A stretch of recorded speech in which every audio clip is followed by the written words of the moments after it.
අයිබෝන් කෙලි පිළිගන්නවා ඔයාලා අපේ YouTube channel එකට.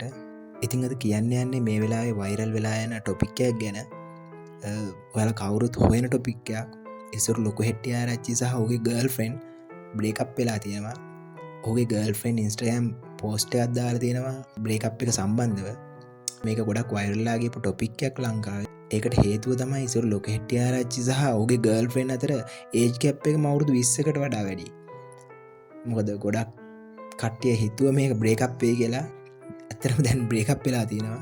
මොකද ඉස්සර ලෝක හෙට්ටිය ආරච්චි කියන්නේ කවුද කියලා ගොඩක් කට්ටිය දන්න. ඔහුගේ ගර්ල්ෆ්‍රෙන්ඩ් මෙන්න මෙහෙම Instagram post එකක් දාලා තිබ්බා. උපුටා ගැනීමක්. සමහර මිනිස්සු අපේ ජීවිතවලට එන්නේ වෙස්වලාගෙන. ඇත්ත සතාව හංගගෙන. ආදරේ කිය කිය රඟපාගෙන අවංක හිත් එක්ක සෙල්ලම් කරන එක. ඇත්තටම මං ඒ වගේ මිනිසුන්ට කියන්න ඕන නම දන්නේ නැහැ. හැබැයි මට ඒ වගේ අය මිනිස්සු කියලා නම් හිතන්න අමාරුයි. මගේ ජීවිතයේ එක් කාල සීමාවකදී මටත් ඒ වගේ ආත්මයක් හමු වුණා. නොසෑහෙන්න ආදරය කරා, විශ්වාස කරා. මගේ ජීවිතේ වටිනාම කියන දේවල් මට කැප කරන්න සිද්ධ වුණා. ඔව්, හැමෝම මට බැන්නා, මාව විවේචනය කරා, මට දොස් කිව්වා, මගේ දෙමාපියන්ට දොස් කිව්වා.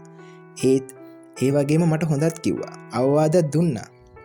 මන් දන්න නොඅඳුරන ගොඩක් මිනිස්සු මට කතා කරා. ඒ හැමෝටම ගොඩක් ස්තුතියි. මොනම හරි හේතුවකට වුණත් ඇත්ත පෙන්වන්න ගොඩක් උත්සාහ කරාට අපි කවුරුත් අවංකව ආදරය කරද්දි අන්ධ වෙනවනේ. මටත් උනේ ඒකයි.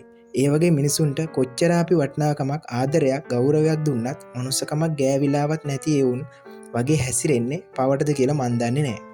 අවංකව ආදරයක් ලැබෙද්දි අඩුම ඒ මනුෂ්‍යත්වය වෙනුවෙන්වත් වටිනාකමක් දෙන්නේ නැතිව තිරිසන්නු වගේ තමන්ගේ ගැහණිය ළඟින් ඉද්දි කුමන හෝ අරමුණකට වෙනත් ගෑන් හොයාගෙන යන්නේ උන්ගේ තියෙන අඩු මානසිකත්වය නිසාද නැත්නම් එක හිතක් මත්තේ නැහෙන වගකීම් ගන්න බැඳීම් වලට ගෞරවයක් දෙන්න බැරි තරම් පහත් දුර්වල පෞරුෂත්වයක් තියෙන නිසාද කොච්චර වුණත් කැලේ මාරුනාට කොටියගේ පුල්ලි මාරු වෙන්නේ නැති නිසාද කියලා මන් දන්නේ නැහැ. මම මෙහෙම පෝස්ට් එකක් දාන පළවෙනි වතාව. ඔව්, මේක මගේ පෞද්ගලික කාරණයක් සම්බන්ධව තමයි. හැබැයි මේක මුළු රටක් කතා බහට ලක් වුණු සෝෂල් මීඩියාස් වල දවස් ගණන් මාස ගණන් කතා කරපු දෙයක්. ඒ නිසා මෙහෙම පෝස්ට් එකක් දාන්න හේතුව. මොකද මෙතනින් පස්සෙවත් අනවශ්‍ය ප්‍රශ්න අහන්න හිතන් ඉන්න අයට මං හිතනවා දැන් යම් කිසි දැනුවත් වීමක් ඇති කියලා.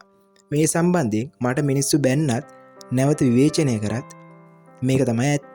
ඉතින් බොහෝ වේදනාත්මක කාල වකවානුවකට පසු මම තේරුම් ගත් එකම දේ අපි ආදරය කරන්න ඕන, කැප වෙන්න ඕන තමන්ට කියලා ආත්මගරුත්වයක් තියෙන මිනිහෙක්ට විතරයි කියලා. උපුටා ගැනීම අවසන්. ඉතින් ඔන්න ඔහොමයි ඔහුගේ ගර්ල්ෆ්‍රෙන්ඩ් දාලා තිබ්බේ Instagram වල. ඇත්තටම ඉතින් මේක නෝමල් දෙයක් ලංකාවේ. ඇක්ටර්ස්ලා යාළු වෙනවා, බ්‍රේක් අප් වෙනවා. ඉතින් ඔයාලත් මේ වගේ වයිරල් වෙලා යන නිවුස් දැනගන්න ඕන නම් අපේ channel එක subscribe කරලා set වෙන්න. එහෙනම් ඔයාලා ඔක්කොටම ජය වේවා.